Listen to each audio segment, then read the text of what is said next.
बिस्मिल्लाहिर्रहमानिर्रहीम। Dear students, अस्सलाम वालेकुम।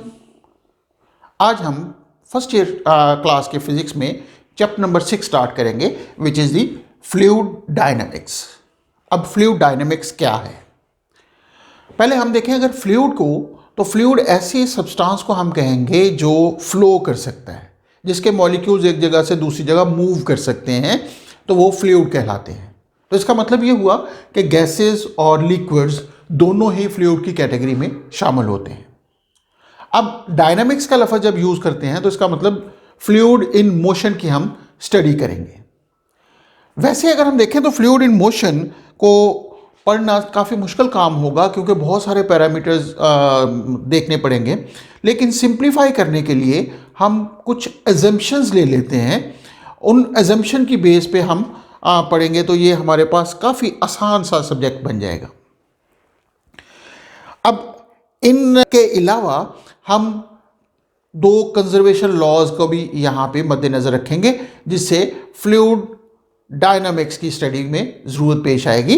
इसमें law of conservation of mass होगा कि total mass of the fluid constant रहेगा, और इसके अलावा law of conservation of energy होगा। तो इस चैप्टर में हम equation of continuity, Bernoulli's theorem वगैरह की बात करेंगे, और उसके साथ साथ हम उनको एरोप्लेन की मोशन और ब्लड सर्कुलेशन के हवाले से उनकी एप्लीकेशन के तौर पे भी बात करेंगे। तो आइए इसका पहला टॉपिक हम देखते हैं, वो है हमारे पास viscous drag and Stokes law. जब हम बात करते हैं फ्लूइड्स की, तो हमने देखा कि फ्लूइड में मॉलिक्यूल्स एक जगह से दूसरी जगह शिफ्ट कर रहे होते हैं। अब लाजमी तौर पे अगर मॉलिक्यूल्स एक दूसरे के बहुत करीब होंगे तो वो एक दूसरे के ऊपर स्लिप कर रहे होंगे, एक दूसरे के ऊपर ड्रैग करते हुए मूव करेंगे। अल्टीमेटली हम शो करने के लिए एक इस तरीके से कंसिडर कर सकते हैं कि ये हमारे पास फ्लूइड लेयर्स की सूरत में मौजूद होता है, यानी जिसमें मॉलिक्यूल्स एक दूसरे के साथ साथ एक दूसरे के ऊपर ड्रैग भी कर रहे होते हैं या मूव कर रहे होते हैं। अब अगर हम एज्यूम कर लें कि ये फ्लूइड डिफरेंट लेयर्स पर मुश्तमिल है, तो एक लेयर दूसरी लेयर के ऊपर स्लाइड कर रही होगी to move from one point to another point. तो ऐसी सूरत में इन दोनों के दरमियान फ्रिक्शनल इफेक्ट्स भी होंगे। अब वो जो दो लेयर्स के दरमियान फ्रिक्शनल इफेक्ट्स होते हैं, उनको हम विस्कोसिटी की रेफरेंस से बात करते हैं। हम कह सकते हैं कि विस्कोसिटी असल में ये बयान करती है कि एक लेयर दूसरी लेयर पर कितनी आसानी से स्लाइड कर सकती है। हम इस तरह भी कह सकते हैं, the interlayer frictional effects is expressed in terms of viscosity. अब विस्कोसिटी का मतलब तो ये हो गया लेयर्स के दरमियान, यानी एक लेयर दूसरे के ऊपर स्लाइड कर रही है। इसका मतलब अगर कोई ऐसा फ्लूइड है जो आसानी से फ्लो नहीं करता, तो असल में उनके दो लेयर्स के दरमियान फ्रिक्शनल इफेक्ट्स इतने ज़्यादा होते हैं कि वो आसानी से एक दूसरे के ऊपर स्लाइड नहीं कर पाती। हम कहते हैं कि वहाँ पे कोफिशिएंट ऑफ विस्कोसिटी, जिसको हम ईटा से डिनोट करेंगे,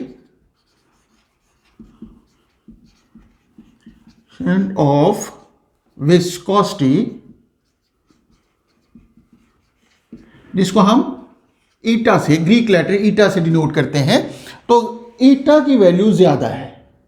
अगर कोएफिशिएंट ऑफ विस्कोसिटी दो लेयर्स के दरमियान स्लिपिंग को एक्सप्रेस कर रही है, तो इसका मतलब ये हुआ कि अगर कोएफिशिएंट ऑफ विस्कोसिटी ज़्यादा है तो वो आसानी से फ्लो नहीं कर सकता, लेकिन अगर कोएफिशिएंट ऑफ विस्कोसिटी कम है तो वो फ्लूइड आसानी से फ्लो कर सकता है।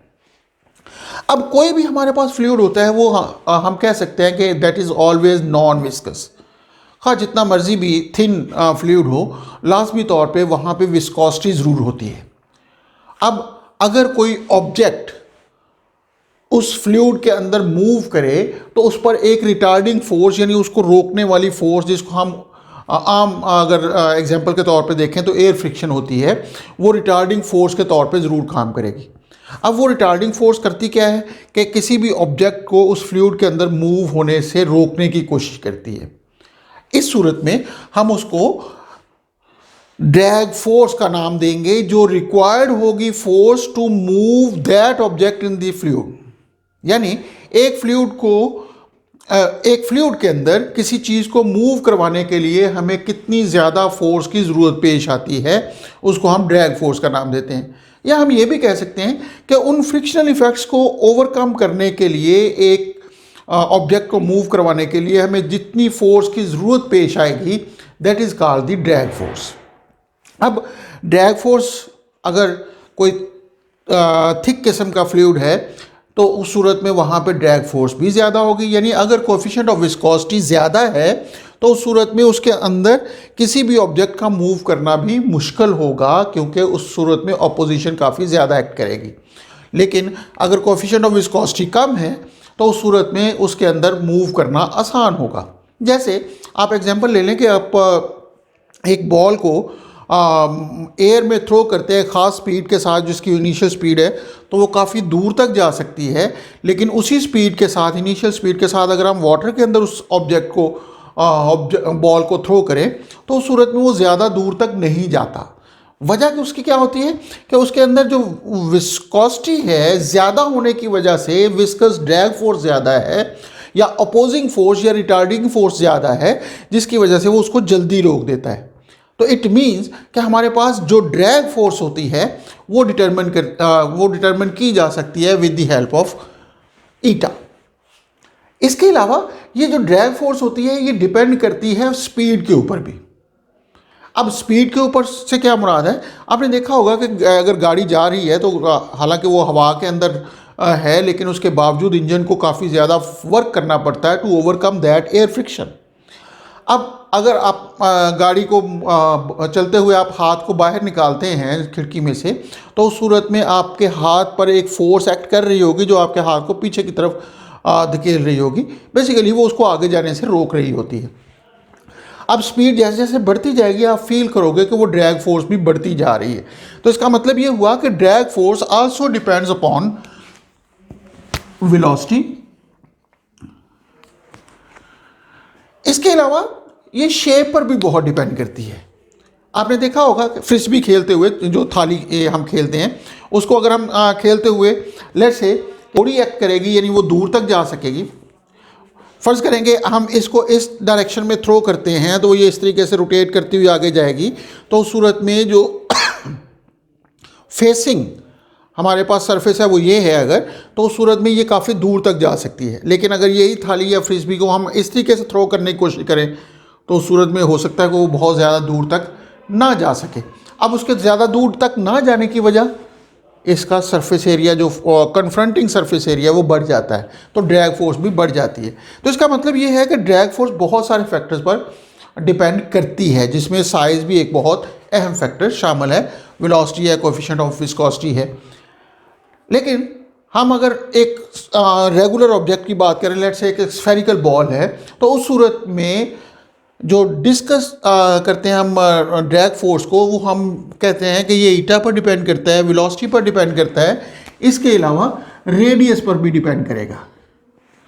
अब स्टोक ने इसको एक फार्मूले की शक्ल में दिया कि अगर एक स्फेरिकल ऑब्जेक्ट किसी भी फ्लूइड में मूव कर रहा हो विद वेलोसिटी v, इस तरह के इसका रेडियस r है और जो फ्लूइड है उसका कोएफिशिएंट ऑफ विस्कोसिटी ईटा है, तो ऐसी सूरत में जो ड्रैग फोर्स होगी Fd will be equal to 6 pi eta rv।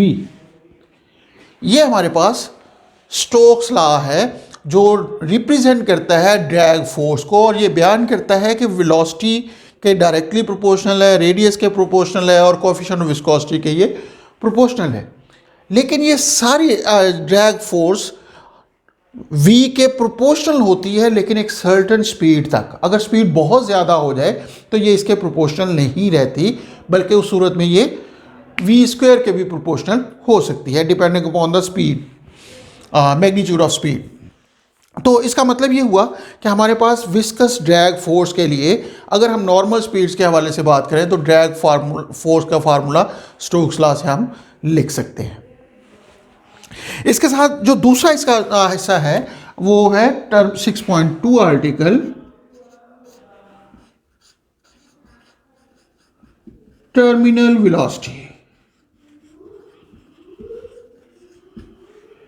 जब हम बात टर्मिनल वेलोसिटी की करते हैं, टर्मिनल का वैसे तो मतलब लिया जा सकता है कि ये आखिरी वेलोसिटी को रिप्रेजेंट करता है, लेकिन हम ये कहते हैं कि ये वेलोसिटी है when the object is moving with constant speed in A fluid.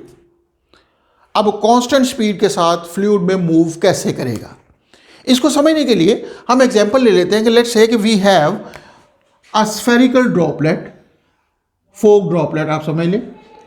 वो एयर के अंदर अगर नीचे की तरफ मूव कर रहा है तो नीचे की तरफ मूव करने की वजह उसकी क्या होगी, उसका वेट होगा, यानी mg होगी फोर्स जो उसको नीचे की तरफ खींच रही होगी। लेकिन जब वो एयर के अंदर मूव कर रहा होगा तो अल्टीमेटली इस पर एक फोर्स एक्ट कर रही होगी जो कि अपवर्ड डायरेक्शन में होगी। आप उसको एयर फ्रिक्शन कह सकते हैं, हम उसको जनरलाइज फॉर्म में ड्रैग फोर्स का नाम देते हैं। तो ये ड्रैग फोर्स होगी जो उसको ऊपर की तरफ लग रही होगी due to its motion in the downward direction. अब ये जो ड्रैग फोर्स है ये स्पीड के साथ बढ़ती जाएगी, क्योंकि हमारे पास डाउनवर्ड फोर्स ज़्यादा अगर है तो नेट फोर्स अगर हम कैलकुलेट करना चाहें तो that should be equal to weight minus drag force.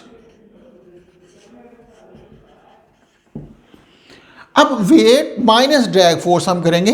अब इसका मतलब ये हुआ कि नेट फोर्स इसके बराबर है, और नेट फोर्स जब नॉन जीरो होगी तो एक एक्सेलरेशन होगा इन दी डाउनवर्ड डायरेक्शन। जब वेट की वैल्यू ज़्यादा होगी तो अल्टीमेटली उसकी स्पीड बढ़ेगी। एक्सेलरेशन डाउनवर्ड डायरेक्शन का मतलब डाउनवर्ड स्पीड बढ़ रही है। वेलोसिटी जब बढ़ेगी तो इसका मतलब ये होगा कि ड्रैग फोर्स भी बढ़ती जाएगी, बिकॉज ड्रैग फोर्स वेलोसिटी पर डिपेंड करती है। अब होगा ये कि ड्रैग फोर्स बढ़ती जाएगी, वेट तो कांस्टेंट है, तो इनके दरमियान जो डिफरेंस होगा वो कम होता जाएगा, तो नेट फोर्स भी कम होती जाएगी। इसका मतलब जो स्टार्ट में उसकी rate of change of speed है वो ज़्यादा होगी, कुछ वक्त गुजरने के बाद rate of change of speed कम होती जाएगी। तो उसकी रीज़न ये है कि इन दोनों का डिफरेंस कम होने का मतलब नेट फोर्स कम होती जा रही है। अब एक स्टेज ऐसी आएगी जब हम देखेंगे कि ये ड्रैग फोर्स बढ़ते बढ़ते बढ़ते वेट के बराबर हो जाती है। अगर ड्रैग फोर्स बढ़ते बढ़ते वेट के बराबर हो जाए, net force according to Newton second law F is equal to m में होता है, तो is equal to mg minus 6 pi eta R V. When net force becomes zero, it means downward force is equal to upward force।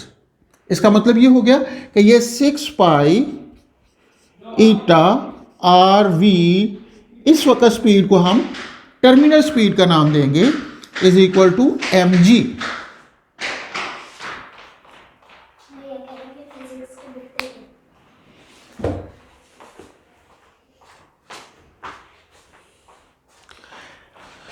तो इस वक्त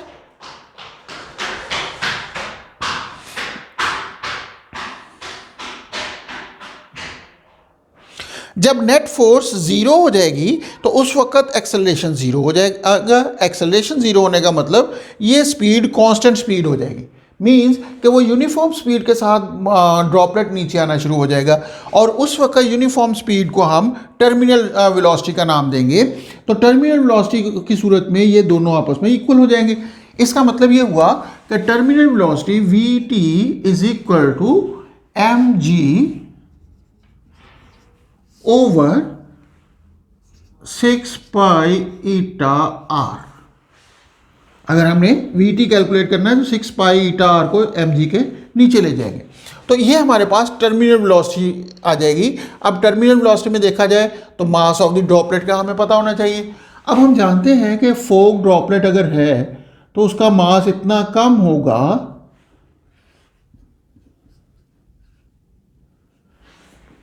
जो हम आम फिजिकल बैलेंस से तो मालूम नहीं कर सकेंगे।